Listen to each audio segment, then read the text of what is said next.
If you like this episode, please subscribe, share with others, rate and review so we can continue to bring you great programming. This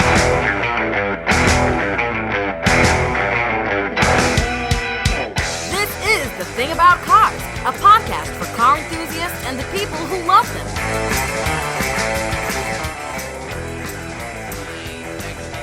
Grandfather after he retired from his cheese shop, used to deliver for a pharmacy and would frequently deliver to one of the sex clubs in Amsterdam, and the women all loved him and called him like Grandpa, and he never had any trouble collecting payment for the prescription. I wonder what one delivers to a sex club. Like, is it all Viagra and Cialis, or is it stuff penicillin and I don't think Viagra was there when Opa Walst was delivering, but yeah. So here's our guest, Greg Hinze. Greg, say hi to the gang. Gang, say hi to Greg. Hey. Hi, Greg. Hi, how y'all doing? Good. Welcome to the asylum. The jackets that let you hug yourself are in the closet to the left. You're about to say, Tim? No, just good morning. Hello. Great. I thought we're going to say something about Viagra. No, I said it's either Viagra or penicillin that they'd be delivering. And starting your life working as a cheese shop and then making deliveries to a brothel in Amsterdam. There's no more Dutch experience than that, unless he also had a windmill on the side. I don't think that was the case. I do know that when he was 80, he was part of like a brass band here in the Netherlands, and they were going to a competition in Spain. And he basically said, I'm not riding a tour bus with all these old farts. And so at 80 years old, took himself to Schiphol, had never been on an airplane before, and flew to Spain. Hello, and welcome to The Thing About Cars. I'm your host, Mickey Desai. Around the table, we have a full crew and a really cool conversation, I think, to get into today. Let's introduce our folks. Ben, how are you? I'm pretty all right. How about you? I'm fantastic. Tim, how goes it? I'm doing excellently. Thank you. Excellent. I'm glad to hear that. Misty in the Netherlands, as usual. How are you? Deeply regretting my choice to move between a Protestant and a Catholic church on Easter morning. And our guest for today is Greg. Greg is sort of an extended friend of the family, I guess is the most correct way to say that. And we're going to get into Greg, hi, how are you, first of all? I'm doing well. How are you?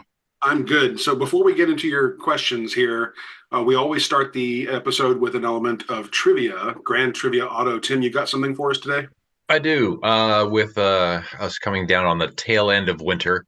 So at what temperature does gasoline typically begin to freeze solid? And it's a multiple choice as always. So is it -40 Fahrenheit, which is also -40 Celsius, -76 Fahrenheit, which is -60 Celsius, -100 degrees Fahrenheit, which is -73 Celsius, or -120 degrees Fahrenheit, which is -89 degrees Celsius? Good grief. Yeah. Can we just say it's damn cold? Right, too cold to go out and drive my car around. Yes. Well, my answer was going to be colder than a witch's tit in a brass bra, but Greg, just for a bit of clarification, the podcast is quote unquote based in Georgia. I'm the only person not based in Georgia, but the only person actually born in Georgia. Oh wow! So, yeah, she's our true Georgian, native Georgian. Yeah, I've lived in Georgia since I was 5 years old, but apparently that's not enough for Misty. No, it's not. Yeah. It's not. It doesn't matter. I mean, if you were born in New York City and only spent 3 seconds of your life in New York City, you would still be a Yankee. That does not in any way diminish my deep and abiding love for you, Mickey. Thank you, Misty. You're welcome. Well, Misty, I'll join you. I was born in Georgia, so. Okay. Where at? All right. Stone Mountain. Okay. I'm a little further north. I was born in Rabun County, then lived in Habersham County, and then grew up in Hall County, and so. All right. So we'll answer that trivia question at the end of the episode. And I have a small agenda here, but I think we should talk to Greg, make use of our time. Greg, take it away. What happened? So I'm at work talking to a friend, and we're talking about cars. I don't even know how exactly it came up. And I said, someday, what I really want to do is get an MG Midget. I've always had a love for them, and man, I'd love to have one. And he looks at me and he goes, I have one if you want it. And my jaw kind of dropped. I said, what do you mean? He said last year he was at somebody's house picking up a tractor, In the process, they were looking through the barn. They find an MG Midget sitting under a tarp. Asked the lady if he can buy it from her. She said yes. He had the intention of fixing it up with his son. His son doesn't have any interest in it. And so he said, if you want it, it's yours. So now it's in my garage and I know nothing about cars. So he gave it to you? No, okay. $2,000. Okay. There is no more Georgia story than I went to buy a tractor and ended up with a car. Right. That's fantastic. Congratulations on the acquisition, first of all. But so my first question for you, and I know Ben's got a lot to ask as well. Does it run? No. So the best we can tell, the plates on it are from 2008. There's a couple of receipts in the trunk from 2009, but it's got the original carburetors in the trunk. There's a replacement carburetor on it, not complete. The air box is missing. There were definitely some mice or something nesting in the engine compartment because there are wires and tubes that have been chewed through. It's going to take a little bit of work. It was probably possums, but my first question is, have you gotten the Chilton's or Haynes manual? I do have the Haynes manual, yes. Okay. So, we've got a good foundation. We are off to the races. I'm proud of you. Well done. So Ben, Yeah, I was told this background that you don't know anything about cars. How not anything is that? It's pretty not anything. I've changed some spark plugs and okay, good. That's really about it. I've learned a lot over the last 3 weeks of having this MG Midget in the garage. Awesome. I have found some articles. I found an article called Awakening a Sleeping MG. Kind of takes you through the steps of getting a car back running. Excellent. If you have any kind of basic mechanical skills, you're most of the way there. Yeah. So, it's just a matter of finding the right roadmap to apply those skills to the bits you have. So, yeah, this is going to be a fantastic adventure. So, and I'm going to throw my suggestion in, and this is as someone who rehabilitates antique sewing machines and looms as a hobby. Take a picture before you take it apart. Yes. Oh yeah. Yes. Absolutely. Hopefully, the previous owner didn't put anything back together incorrectly. I hope not. There's still some hoses that aren't connected to anything. There's a couple of missing parts, so there's going to be a little bit of troubleshooning. What's the year of the car? Yeah, it is a 1978. Oh, okay. Yeah. So well, any MG sold in the United States is going to be simple enough that hoses are not going to be a big deal to figure out. You'll have probably 5 of them, thereabouts. But yeah, should not be too difficult. The manual will show you where everything goes. But that's the cool thing. They were just such simple cars. I mean, the Midget and the Bee both were produced from the early 60s until just about 1980. So, they're fantastic. There's tons and tons of resources out there. Where are you, by the way? Where do you live? In Noonan. Okay, great. Oh, Lord. Yeah, no, the Atlanta area's got tons and tons of good stuff. And if you're not aware, on May, I believe it's 19th in Suwannee, there's going to be the Atlanta British Motor Car Day. Oh, wow. It would be worth your time, Greg. I know you work nights, but it would be worth your time. Yeah. My Lotus is going to be there. There'll be everything from Stags to Rolls Royces. It'll be fantastic. Come see it. Definitely a good handful of MGs with people who would love to talk to you about your project. Yes, okay. Yes. That was the other big recommendation, is do some networking. If you, with 3 browser tabs, you can find almost everything you need. And one of those browser tabs, search on MG Club and you'll find them. Clubs are a fantastic resource for old cars because you have a lot of people in them who've been there, done that, and are more than willing to, help out with advice and tips and all that stuff. Okay.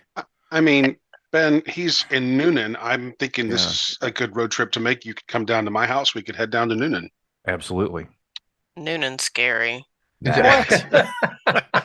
I used to date a guy from Noonan. Actually, fun fact. Okay, from a sample size of 1. That's I met all of his friends. I met all of his friends, okay? But actually, fun fact, the nursing home scenes in the movie Fried Green Tomatoes was filmed in Noonan. So I should be scared of nursing homes in Noonan? Tawanda, have you not seen Fried Green Tomatoes? It's been a long time. All those people are dead now. Thank you for reminding me that Jessica Tandy no longer walks the earth. God, now I'm depressed. Jesus. Well, if you do... Thanks, Tim. Tim. Go ahead, Becky. Sorry. No, after you, Ben. I was just going to say, digging on Noonan some more. I helped build a hospital down there years ago, so I know that at least if you get beat up, you'll have good care. But Tim, I don't know if your availability. Let's just head down to Noonan one day, and we'll go to Sprayberry's if it still exists. Okay, got it. Yeah, the original Sprayberry's is still there. Huh. If y'all would be so kind as to get jumping on that transporter so I could pop over, because this is the thing about cars, Misty, not the thing about quantum physics. We're still waiting on the dilithium crystals I ordered 5 years ago. Yeah. See, Ben likes me better than you do, Mickey. I will not forget that. It's impossible. Impossible, I say. No. All right, Ben so always Greg, liked you best. Yeah. Is there something about this project, the MG project, as I'm just calling it? I don't know. You may call it something different. But she needs a name. Is there something about the project that is more daunting to you than other aspects of the project? No, it's the whole of it is intimidating. Just getting it started. I've found some resources for parts. I've been watching some YouTube videos, but I just don't have the confidence to get in there and do it. Luckily, my oldest child likes to fiddle with things. So they've been out there with me, supporting and kind of helping. We just did an oil change. We're going to change the rear differential, starting with the simple stuff before we get into the heavy things. Okay, now when you say child, are we talking like the age of a child where they're still figuring out how to put the square peg in the square hole, or are we talking one who does his own robotics team at school? Adult, 20. Okay. Okay. Yeah, they're 20. Okay. Yeah, mine's 24, and not my 8-year-old. That would be no, get the 8-year-old involved. Yeah. I mean, I started on cars when I grew up in a garage. You have to understand, my granddad was an auto mechanic, so I kind of grew up, in that way. But get the 8-year-old started on there. I mean, there is nothing wrong. I mean, I was 17, and my mom wouldn't let me get my driver's license so I could do a full tune-up on my 78 Toyota Corolla. And we all know that I had to brace my knees on the bumper to, tighten up that nut on the oil pan. There's absolutely nothing wrong with it. So, Greg, I would posit, and the others may disagree with me, I would posit that as long as you're looking at that Haynes manual when you connect the end of hose 1 to the other end of hose 1, A to B, and as long as you get the wiring in the right place, and as long as you haven't crossed any wires, as long as the voltage is correct, like it should still be a 12-volt system, I think, but as long as you've still got everything grounded properly, I don't think there's a whole lot you can mess up on that car. Yeah. I mean, I think if you had to pick a project car that was, for absolute, level 0, I think you got lucky. Yeah. I mean, there's almost no simpler car, even from that era on the road. Yeah. It's about the closest thing to an adult go-kart you can get. Well, meaning, and let's clarify that, Ben. Why is it the simplest car? Well, let's see, because technologically it goes back a long, long way. This is a little 4-cylinder engine, a little 4-speed gearbox, rear-wheel drive, a pretty simple frame type chassis, solid rear axle, front suspension that goes up and down, and that's about all it does. Everything is small and lightweight and just made real simply, because nothing that came out of MG prior to 1980 was really more advanced than pre-war cars in a lot of ways. Yeah. So we're saying no computers, no hard, heavy wiring diagrams, nothing like that. I mean, they may have put, a little bit of electronics in a distributor by then, but they probably didn't. Yeah, I mean, it's going to be a single carburetor, probably an SU or something, maybe a Stromberg.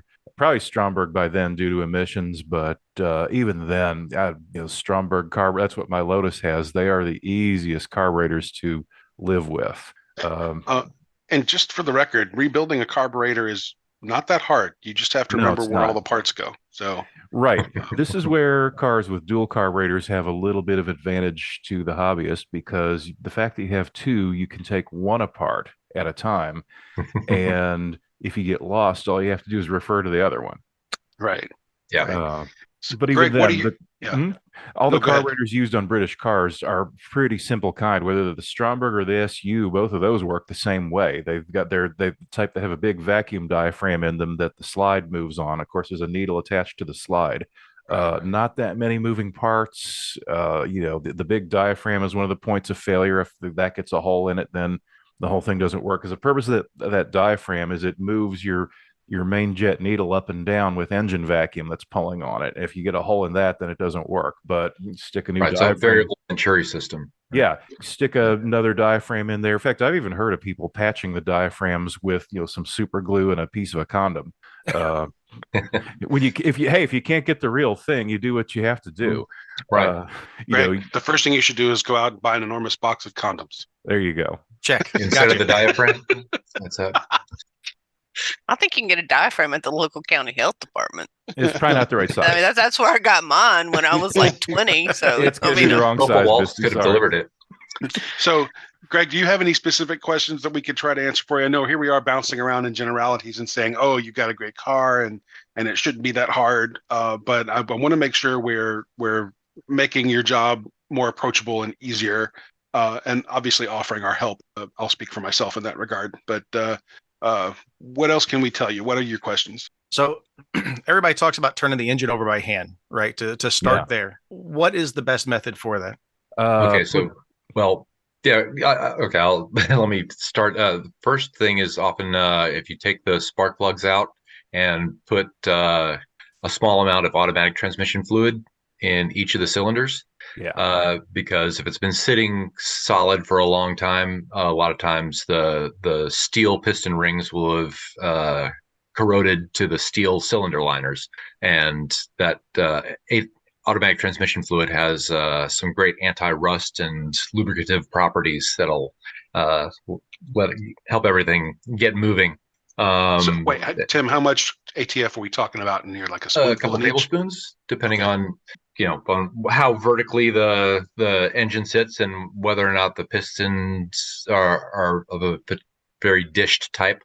But then leave the spark plugs out. Come back to it in a day and put a big old socket on the end of a big old wrench on the front of the crankshaft and gradually turn it over.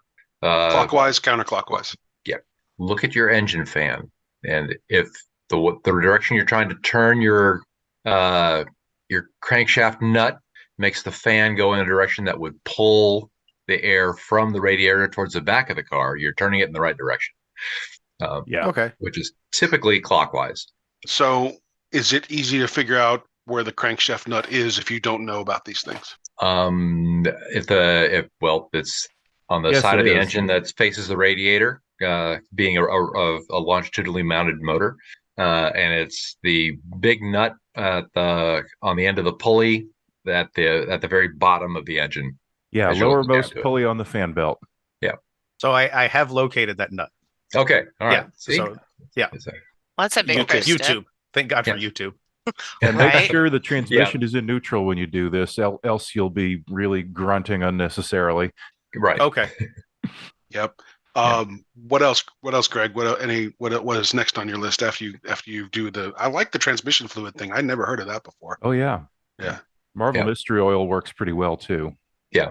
So I have that. Is that just as good as using the transmission fluid? Probably. Could be. Okay. Yeah. It's a little bit thinner, and then after you get it turning over by hand a few times, then you'd still want to leave the spark plugs out and then try to turn it over using the starter, because with a towel over the spark plug holes, because as you crank it, it's going to push out all that transmission fluid or whatever oil you have in there. This is where the condoms come in handy. Right. Yeah. or you could head to your local erotic shop and get a rubber sheet. Yeah. Or you may already have a rubber sheet. We are not judging. We do not kink shame on this show. Oh, thank God. Ben, what were you about to say? Yes. A very important thing. And I know getting the engine started, that's woohoo, eager, everybody wants to do that. But regardless of whether you do that first or not, before you even think about putting it in gear with a running engine, make sure your chassis is sorted, that the brakes work. Gotcha. Yes. These Go are bad through the things to brake find out system. as you tootle down the driveway. Yeah, Yes. rebuild all 5 of your brake cylinders, fresh fluid, anything you need to do. Make sure the pads and shoes, I think these have drums in the rear. I can't remember, but make sure all your brake linings are in good shape. And yeah, you want that system to be top notch before it moves an inch under its own power. Okay. Well, Yeah, that I makes don't know if you perfect sense. necessarily need to rebuild everything, but I mean, at least make sure that you don't have any massive leaks, and that Before when you you push on attempt the to brakes, that it actually engages the brakes at all four bef- corners. That's even your 8-year-old can help you with that if you have everything up on jack stands and they push on the brakes and you try to turn the wheels, and if they don't turn, then you've at least got enough stopping power to keep you from rolling out into traffic unintendedly. and when you get to the upholstery part, then you come talk to me, because then I'd start talking about the Singer antique leather machines. Mhm. So I have a question for Misty regarding leather repair here in a minute, but let's concentrate on Greg's project. So we've talked about how to turn over the engine by hand. We've talked about making sure the brakes are in good shape. What comes next? For Greg, what comes next? And let's make sure we keep the ball in Greg's court. So like I said, I want to make sure we're answering his questions and his concerns. Right.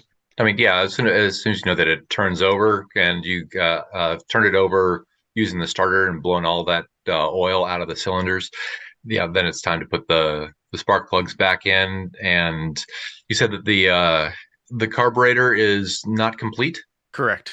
And in what state of non-completeness is it? I don't exactly know. I know that it's missing the top part. It looks like it's been replaced. So the original carburetor's in the trunk. Looks like it's been replaced with like a downdraft carburetor. And the air filter's missing off the top, and I don't know what all else. They have some painter's tape over the top. Currently. Okay, Good. well, that's good. Yeah, that reduces the likelihood of the engine being frozen up because it's limited the amount of humid air that can get in and out of the motor to cause the rust. But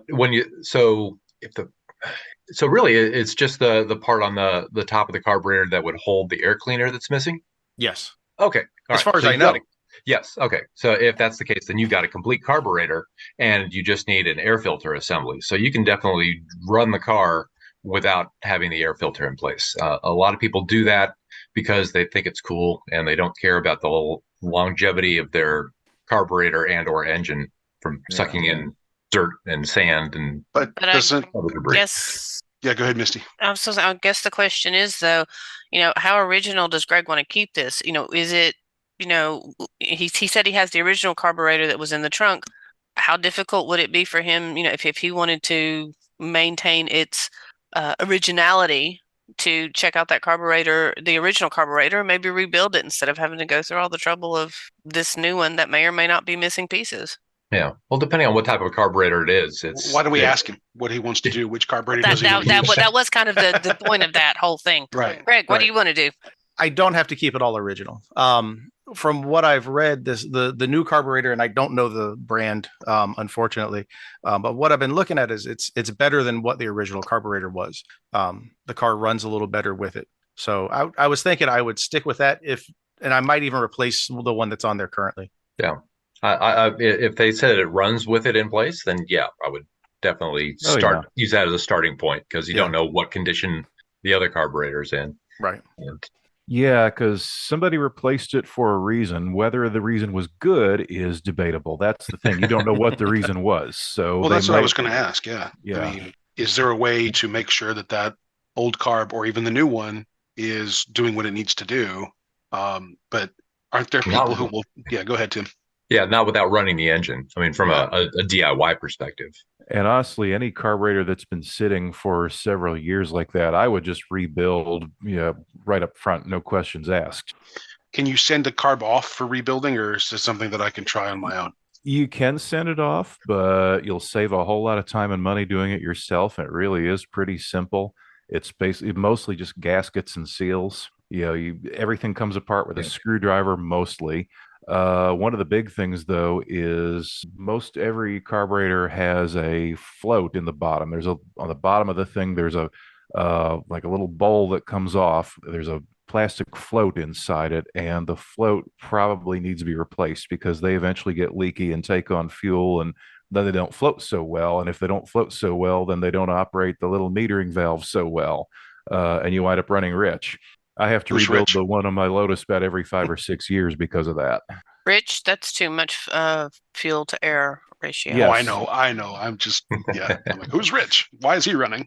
Yeah. So, is your refrigerator running? Is your refrigerator running? But carburetors are so dirt simple. Basically, if you take if you imagine a spray bottle hooked up to a toilet tank, that's essentially what a carburetor is. Wow. In a good way. Yeah. That is some imagery out there. Okay. I have a question, and this is absolutely not related to the spray bottle toilet tank. What condition is the top in? Well, the top's in great shape. There was a receipt for it. It was replaced not too long before it was parked. So with not knowing the mechanics, I started with cleaning. Right, I started with vacuuming, leather conditioners, cleaning the top. Good. So it's actually in really good shape. Was it stored with the top up? Yes, yeah, and a tarp over it. Oh, phew. Thank God. Yeah, that. Here's an important lesson. If you're going to leave it, you have the top up most of the time when it's parked. If you store it with the top down, it'll develop creases. Yeah, and rot. And Greg, you also have to understand my everyday drive is a 2016 Mazda MX-5, known in the U.S. as a Miata. Okay. We have, her name is Claudette, which is why I said you need to name your MG. These are the rules. And Claudette and I have been known very frequently to do 175 kilometers an hour on the German Autobahn because I needed a McRib. I will literally drive 90 minutes one way, and I felt so embarrassed because how am I supposed to tell my high school German teacher that the pinnacle of his lessons is I can now order a McRib without onions in German? So these are important things. I mean, the McRib thing kind of dismisses the notion that Fords are bad. Nobody said anything about Fords. They fix or repair daily. I would rather push a Chevy than drive a Ford. I hold grudges, okay? Misty has this thing against Fords. Anyway, go ahead. It's an inherited grudge, okay? My grandfather was an auto mechanic. He drove his everyday drive was an Opel. He worked on Chevrolets, GMs, Dodge, Pontiac. My grandfather died when I was 12. This is like 38 years ago. I just told you how old I am. Excuse me, I need to go lay down. If I were to ever voluntarily drive a Ford, my grandfather would rise from his grave, which is directly in front of the airfield where Lee Arundel landed their bootlegging airplane, cross the Atlantic Ocean and haunt me. And my apartment is small. I don't have room for that. I'm just telling you. Tim, let's make sure we're helping Greg here. Go ahead, Tim. So if we need to name the vehicle, should the name be masculine or feminine from a traditional standpoint? Feminine. Okay. Then it should be something quintessentially English and feminine. And so for that, I turn to Ben, who frequently uses proper English spelling in his communications. Well, my advice is if you're going to give it a name, don't force it. Just let it come to you. It will make itself apparent when the time is right. That's right. It's kind of the same like with cats. She will tell you her name. Okay. All right. So we're not gonna, because I was thinking, you could always go with all the masculine names that are more English than what we find here in the States. Oliver, Reginald, Lando. Orlando. And for all that is holy and not the good, Calrissian one. No. In the name of all that is holy and good, do not name it Bridget. No. Or Carrie. Bridget the Midget. Yeah, because everybody does that. We have less than 9 minutes. We have less than 9 minutes to go. So, Greg, what else? I want to make sure we're helping you here. We have a tendency to run with the ball, but please, what else? I think we need a part 2. Yeah. My thought right now, I've got the fuel line disconnected from the carburetor. I was thinking once I know the engine turns over, I'm going to drop the fuel tank and probably replace it with the fuel sender, put a inline electric fuel pump in, and then just kind of run from there and see where I go. Yeah. I mean, Ben talks about, you want to rebuild all these things before you try starting it, driving it. It's nice to find out what actually does work correctly in its current state and what doesn't. That's the biggest way. You got the wants tos and the gots tos, and you definitely got to find out what is or is not working, so that you know what to address in what order, and how seriously it needs to be addressed. Oh yeah. As a project management type person, I would also highly suggest investing in a whiteboard. Okay. So you can keep, and maybe you can get some of like the little labels that you can write stuff and, do your little headers like working, non-working, in progress, to do, oh my God, urgent, so that you at least have an idea, and you don't sit there and go, oh my God, what do I do next? Yeah. Yeah. There's nothing more Oh, go ahead. I'm sorry to interrupt, but is it worth it? Is it worth our time to do a part 2 for this? I mean, again, I want to make sure we have enough time. Well, let's give him a couple of weeks to get down deep into the car, and then he comes back, tells us where he's at, tells us where he's stuck, where he's not confident, where we can help. Well, we've got 6 minutes and 20 seconds left, and I know we have a trivia question we still need to answer, which is why I'm saying, do we queue up part 2 now? No. Okay. No, just check. Let's just check back in with him down the road and see when. Greg, what do you think? Is there more that we need to talk about today? Not that I know of. And the truth is, as I get into this thing, I may know more. And once I know more, I'll probably have more questions because I'll realize how much I don't know. Okay. So I'm putting a motion on the table for a monthly Greg update. Right. There you go. Yeah. That's and we want significant progress to be have been made. So. Oh no! Pressure the pressure! Oh, the pressure! No! I was telling my wife, there's nothing more depressing than having the car of your dreams, right? Sitting in the garage and not being able to crank it, drive it, or do anything really with it right now. Yeah, it's like Lane Dobler's Camaro. Yeah. All right. So, Greg, we will revisit if that's okay with you. Absolutely. Yeah, we are here. Yeah, and hopefully, if you're up for it, we would love to come visit and take a look at it. Hey, come on down. I'm absolutely 100%. I'll take any advice, any hands-on. Just honestly, I was thinking the other day, if somebody would just look at it, tell me, okay, we need to do this, and this. Like everybody says, it's a relatively easy car to work on. So I think it's a good thing to cut my teeth on as far as getting in there and working on a car. I did not grow up in a family where no oil was getting changed at my house as a kid. Yeah. Right. My dad wasn't getting his hands dirty. We didn't know what was happening under a hood. You turned the key, you cranked it, and you went. So, all right. So we'll coordinate that offline. Yeah. Greg, awesome. and we'll come do the visit thing. And in the meantime, Tim, let's wrap this episode with our trivia. We've got 4 minutes left. Okay. All right. So we're getting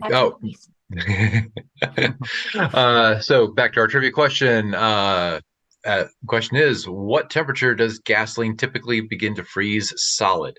And our choices, let me rattle them off in order of degrees Fahrenheit. Then I'll do it in degrees Celsius because they parallel each other. Is it -40, -76, -100, -120, which correlates to, in Celsius, -40, -60, -73, and -89 degrees. So, Greg, we're going to throw you into the fire first. Fantastic. or into the freezing pool of gasoline. Do you have a good guess? I'll go -76. Okay. All right. Ben? I'll go the -120 just because I've never even heard of it freezing. So let's go extreme. Okay. All right. Misty? -60. Okay. And Mickey? -40 Celsius for no good reason at all. Gotcha. All right. Well, it's actually, according to familyhandyman.com, -100 degrees Fahrenheit, which is -73 Celsius. So, wow. Ben was the closest. That's I almost really went cool. with 73. I almost went, damn it. Yeah. All right. So, Greg, expect to hear from us via email. We'll set up some time. And I hope you will join us at the microphone again for a future episode, because I think it would be cool just to hang out. And what you guys don't know, and Greg, I can censor this if I'm not allowed to share it. Greg works at the Kia plant in Alabama. So cool. We will have, I'm sure, other things to talk about, even though Greg doesn't actually work on cars over there. He can, yes, he's got some industry secrets he can share with us maybe. You know what? We forgot the most important question. Which is? What color is she? Oh, green. Nice. Huh. Yeah. And does it have any rust? A little bit of rust, but nothing horrible. Just a little bit. There's a couple of little scratches. There's a little bit of rust underneath, but she's not in bad shape. Okay. Awesome. Excellent. Yeah. That's very good to hear. So until the next Congratulations time, on your new baby. We are so excited. And we thank you, can't Greg, wait to for help. being our guest today. We really appreciate it, man, and I'm hoping we can keep doing this. To our one listener, thank you for joining us. And everybody be safe out there. We'll see you with another episode in hopefully a week. Take care, y'all. See ya. Bye. Thank you. Bye. Thank you for listening. This has been The Thing About Cars. We'll see you on the road.